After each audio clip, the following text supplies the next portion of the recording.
Bonjour à tous et bienvenue sur le PC Libre. Vous êtes en compagnie d'Eric et aujourd'hui je vous propose un petit tutoriel avec le logiciel de manipulation d'images qui est The GIMP. Donc The GIMP, c'est un logiciel open source, libre et gratuit. Alors, pour l'installer, si vous êtes sur Ubuntu, il n'y a pas beaucoup de complications, on va dire, pas beaucoup de difficultés, puisqu'il suffit d'aller dans la Logitech Ubuntu, de chercher GIMP, et ça s'installera directement dans votre menu. Sinon, si vous êtes sur une autre plateforme, vous recherchez GIMP, vous allez dans GIMP Downloads, ici, le site gimp.org. Alors, comme ma connexion est un peu lente, ça va mettre un petit peu de temps, voilà. Et ça va afficher, donc en fonction de votre plateforme, les instructions ou les façons de faire pour pouvoir installer le logiciel. Si vous êtes sur une autre plateforme ou si vous voulez télécharger pour une autre plateforme, vous cliquez sur le lien Show Other Downloads. La page va se mettre à jour et vous allez pouvoir voir, bien sûr, pour votre plateforme, mais aussi pour les autres, c'est-à-dire pour macOS 10. Vous voyez, il y a le gros download ici. Ou alors tout en bas pour Windows. Voilà. Et donc après l'installation, c'est comme tout logiciel. Vous savez comment faire. Ok. Alors là, je vais fermer le navigateur. Et on va rentrer dans le vif du sujet en démarrant GIMP. Voilà. Alors GIMP, 3 fenêtres s'ouvrent. L'éditeur d'images que je sélectionne ici, la boîte à outils avec ses options et la fenêtre de calque. Donc la première chose qu'on va faire pour créer notre overlay, c'est-à-dire notre image transparente qu'on pourra afficher par-dessus une vidéo ou une simple image, eh bien la première chose c'est de créer une nouvelle image transparente. Alors je vais faire fichier, nouvelle image. Comme moi je fais de la production YouTube en 720p, donc je saisis 1280 sur 720 pour la largeur et la hauteur de l'image. Je vais dans Options avancées et je choisis Remplir avec transparence et je valide. Voilà, là il m'a créé une image dans un calque. Donc vous pouvez voir ici le calque qui s'appelle arrière-plan et l'image fait 1280 par 720. Ok, maintenant on va créer une zone elliptique grâce à l'outil de sélection elliptique ici. Voilà, je clique dessus et je crée une zone elliptique par circulaire que je peux, une fois que j'ai lâché le bouton gauche, excusez-moi, que je peux modifier voilà, en tirant sur les bords de façon à ce que ça soit bien circulaire. Je déplace ma zone dans l'angle supérieur droit, ici, et je vais remplir avec une couleur un peu transparente. Alors je vais déjà choisir ma couleur. Vous voyez ici on a le noir et le blanc, on peut les inverser. Donc celle qui est au-dessus c'est la couleur de premier plan, et celle qui est derrière c'est la couleur d'arrière-plan. Donc je vais cliquer et choisir une couleur. Alors je peux venir ici, et puis valider la couleur, mais là je vais prendre le rouge, ça on verra bien pour l'exemple. Et je valide. Maintenant je choisis l'option, enfin l'outil de remplissage, le pot de peinture, ici, et je vais définir l'opacité. Alors l'opacité à 100%, ça veut dire que la couleur sera complètement opaque. Si je remplis mon cercle, vous voyez c'est complètement opaque, on ne voit pas le quadrillage en dessous.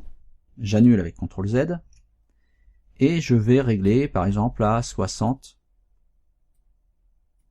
mon opacité. Alors, soit je peux, quand j'ai la flèche comme ça, déplacer le curseur, ou alors je peux directement rentrer la valeur en cliquant ici. Voilà, je supprime ce qu'il y a d'écrit, je mets 60, j'appuie sur Entrée. Donc là j'ai une opacité à 60% que je peux bien sûr régler.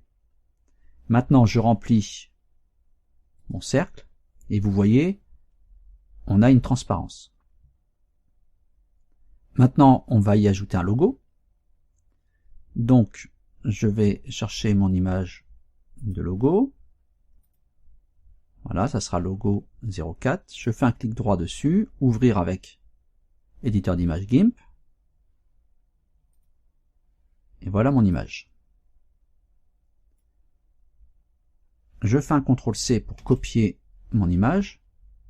Je clique sur mon calque d'arrière-plan et je fais un CTRL-V. Alors pour l'instant il s'est mis en haut à droite et on voit ici qu'on a une sélection flottante. Je clique donc avec le bouton de droite sur sélection flottante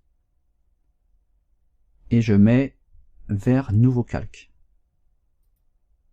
Voilà, donc maintenant on a deux calques.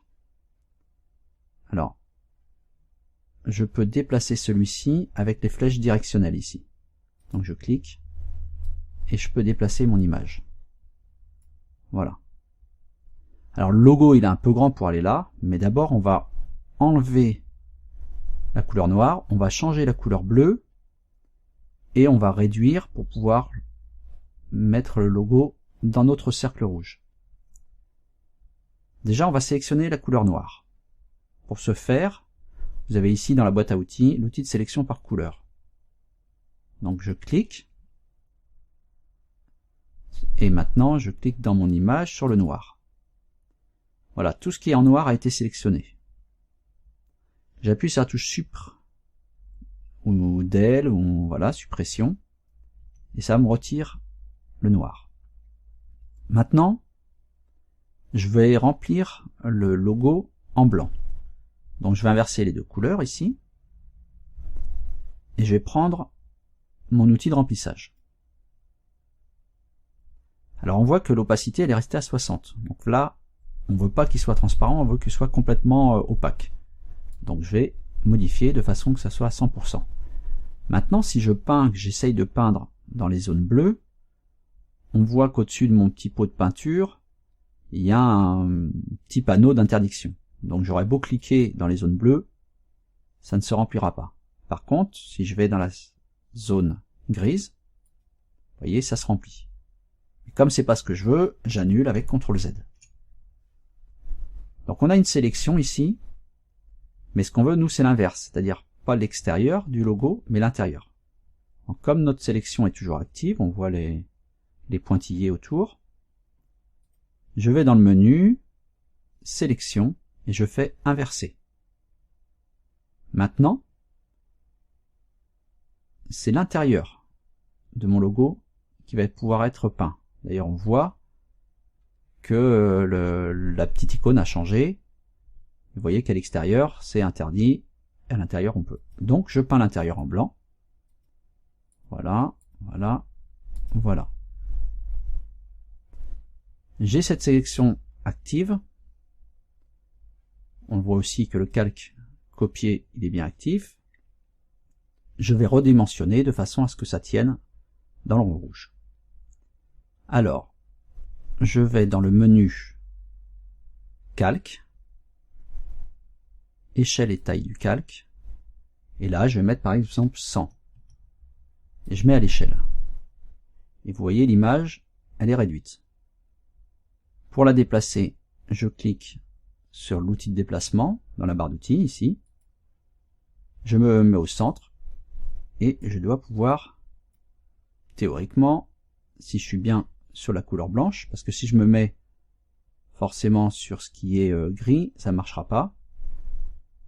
Je peux zoomer avec le plus du clavier numérique, ou dézoomer avec le moins. Donc je zoome, comme ça je suis sûr de bien sélectionner ce qu'il me faut. Voilà, je dézoome. Voilà. Ok, là on voit bien, si je suis dans la zone, il y a un panneau d'interdiction. Si je suis dedans, c'est bon, je clique, je maintiens enfoncé, et je déplace vers mon cercle. Voilà, et j'essaye de le positionner au centre. Je zoome avec mon plus, je recentre mon image pour mieux voir, et j'essaye de faire en sorte que ce soit centré. Bon, là c'est pas mal. Maintenant, on va retravailler sur le cercle rouge qui est dans l'arrière-plan ici. Donc je clique sur ma ligne d'arrière-plan. Vous voyez qu'il y a des petits yeux pour chaque calque. Si vous cliquez sur le calque, sur l'œil du calque en question, il disparaît. Pareil pour l'autre. Donc pour mieux voir, on va cacher le calque copié et on va travailler sur celui-ci. Et on va essayer de faire un flou. Alors, sur ce calque, je vais faire un filtre, flou, gaussien. Là, je vais me déplacer dans la fenêtre pour venir sur mon cercle. Je clique et je drague. Voilà. Ici, on a un niveau de flou de 5 pixels en horizontal et un 5 pixels en vertical. Et ici, on a une petite chaîne qui est liée. C'est-à-dire que si je modifie l'une des deux valeurs, l'autre prendra exactement la même valeur. Si je clique et que les deux maillons sont désolidarisés, eh bien, une valeur qui sera rentrée dans un des champs ne sera pas reproduite dans l'autre. Si je mets par exemple 10 ici, vous voyez, ça ne change pas. Donc je vais annuler, je vais remettre à 5. Je reclique sur mon petit maillon, à savoir que vous pouvez choisir le type de mesure. Pixels, inch, donc les pouces, millimètres, points, etc. On laisse en pixels, ça nous va bien. Et je vais augmenter la valeur, je vais mettre par exemple 60. Et vous voyez, là on a un dégradé qui se crée, ce qui fait que ça sera encore plus transparent sur les bords et moins sur l'intérieur. J'estime que c'est pas mal, je garde cette valeur, je pourrais réduire, je pourrais mettre à 50 ou à 20. Vous voyez le résultat automatiquement. Donc je vais mettre à 50. Voilà, et je valide une fois que je suis satisfait de ce que je veux obtenir. Je valide. Donc c'est pas mal du tout. On va réafficher le calque copié dessus. Voilà ce que ça donne. Si jamais ça nous plaît pas ce qu'on a fait sur le cercle rouge, on peut annuler. En étant bien sur la ligne d'arrière-plan, du calque d'arrière-plan, on peut annuler en faisant CTRL Z. Voilà. On va refaire notre effet. Donc, filtre, flou, flou gaussien. Les valeurs qu'on avait rentrées tout à l'heure sont préservées. Et on valide. Voilà. Donc maintenant, on a fait l'essentiel du travail. Maintenant, il faut que notre image ne fasse plus qu'une. Donc, on va cliquer sur le calque du haut. On va faire un clic droit. Et on va faire fusionner vers le bas. Le fait de fusionner vers le bas va mettre les deux calques l'un sur l'autre et n'en former plus qu'un seul, qui sera donc l'arrière-plan. Il nous reste à sauvegarder cette image. On va faire fichier, exporter comme. Je choisis un endroit où je veux sauvegarder mon image. Voilà, ici par exemple, et on va l'appeler overlay LPL pour le PC libre. Donc je mets bien en PNG et je fais exporter. Ici, pour être sûr de garder la transparence, il faut absolument cocher enregistrer le gamma, qui est appelé souvent alpha ailleurs. Voilà. Donc vous cliquez bien sur enregistrer le gamma, vous laissez les options par défaut et vous faites exporter. Votre image est donc exportée et vous voyez en dessous image exportée en overlay._lpl.png. Alors maintenant, vous n'avez plus qu'à l'utiliser, votre image, votre overlay. Donc là, je l'ai grossi, je vais diminuer la taille. Voilà. Je peux même la fermer maintenant. Je ferme. Je vais abandonner les modifications. Je ferme mon logo aussi, j'en ai plus besoin. Et je vais ouvrir une autre image sur laquelle je vais pouvoir appliquer donc mon overlay. Ça sera la même chose dans un logiciel de montage vous mettrez votre vidéo et vous ajouterez par-dessus votre overlay. Alors, je vais rouvrir une image. Donc dans Images, j'avais pris plusieurs images pour être tranquille. Donc dans Tutoriel, GIMP, et par exemple, j'ai l'image d'un village là. Je vais l'ouvrir avec GIMP. Donc ouvrir avec GIMP. Et puis je vais ouvrir aussi avec GIMP mon overlay. Voilà. Maintenant, j'ai mon image ici, qui elle fait 1920 sur 1080, et mon overlay. Donc déjà, je vais remettre... Bon, théoriquement, j'aurais dû le faire avec une image qui est déjà à la bonne taille. Ou alors faire un overlay à la taille de l'image. Donc là, je vais diminuer la taille de cette image. Je vais faire Image, échelle et taille de l'image. Et là, je vais taper 1280. Donc c'est bien, il me met 720, ça veut dire que c'est aussi une image en 16/9. Donc c'est parfait. Et je clique sur échelle. Voilà. Donc mon image mise à l'échelle. Maintenant, mon overlay ici, je la sélectionne, hein, je sélectionne la fenêtre, je fais un CTRL-C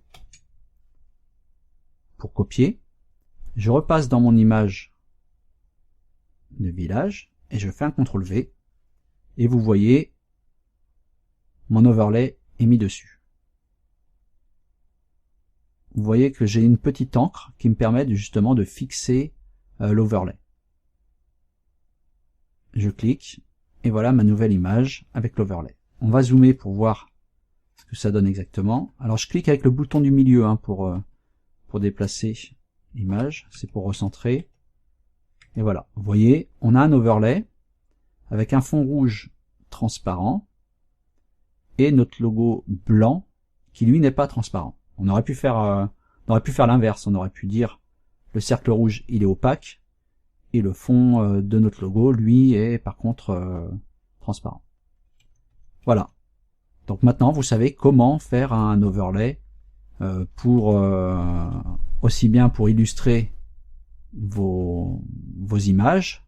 Ça peut être dans un logiciel comme PowerPoint ou Impress pour la suite LibreOffice, comme pour un logiciel vidéo. Voilà, donc c'est très très simple à réaliser. N'hésitez pas à vous entraîner et à tester. Et si vous avez des soucis, n'hésitez pas à m'écrire lpl.eric77@gmail.com. Voilà, c'est fini pour aujourd'hui. Ce petit tutoriel, j'espère qu'il vous aura convaincu.